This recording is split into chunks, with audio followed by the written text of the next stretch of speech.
Hello बच्चों, चलिए प्रश्न को देखते हैं। 7 से बड़ी दो क्रमागत सम संख्याओं के ऐसे युग्मों को ज्ञात कीजिए जिनका योग 25 से कम है।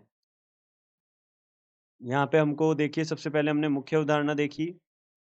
तो मुख्य अवधारणा के आधार पर हम यहाँ से क्या बोल सकते हैं, देखिए, यदि हमारे पास में दो असमीकाएं हैं, यदि दो असमीकाओं यदि दो असमीकाओं को संतुष्ट करने वाला हल ज्ञात करना हो, वाला हल ज्ञात करना हो, तो दोनों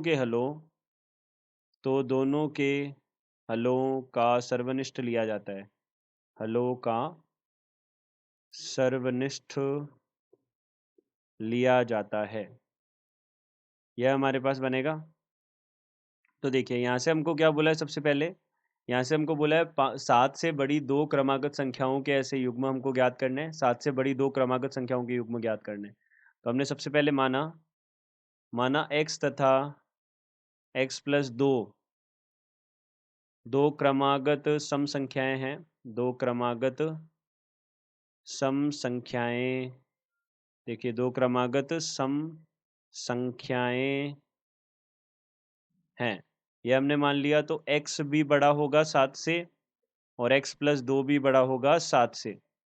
यह हमारे पास दोनों के दोनों 7 से बड़े होंगे। तो हम यहाँ से बोल सकते हैं x का मान 7 से बड़ा है और x का मान कितना बड़ा होगा, 5 से भी बड़ा होगा। यह हमारे पास आ जाएगा।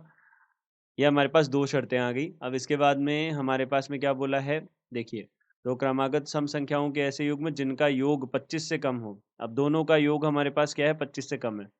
तो x और प्लस x प्लस 2 जो है वो क्या होना चाहिए, हमारे पास 25 से कम होना चाहिए। यानी कि हम यहाँ से बोल सकते हैं कि जो हमारे पास 2x है वह क्या होना चाहिए, कम होना चाहिए 23 से। यानी कि हम बोल सकते हैं यहाँ से x जो है वह कम होना चाहिए, यहाँ से 11.5 हो जाएगा यहाँ पे। तो यह 11.5 से कम होना चाहिए। तो अब देखिए, हम तीनों शर्तों को हमको संतुष्ट करवाना है। तो हमने देखा यहाँ पे संख्या रेखा हमने प्रदर्शित की। अब संख्या रेखा पर हमने क्या-क्या रखा, देखिए, सबसे पहले तो 5 आ जाएगा, फिर 7 आ जाएगा और फिर यहाँ से कितना आ जाएगा, 11.5 आ जाएगा। ये x के मान की बात हो रही है। तो x का मान क्या होना चाहिए, 11.5 से कम होना चाहिए। अब देखिए, यहाँ से 5 से ज़्यादा होना चाहिए और यहाँ से 7 से भी ज़्यादा होना चाहिए। तो तीनों का संयुक्त हल तो क्या बन रहा है, इसी अंतराल में बन रहा है, 7 से 11.5 में।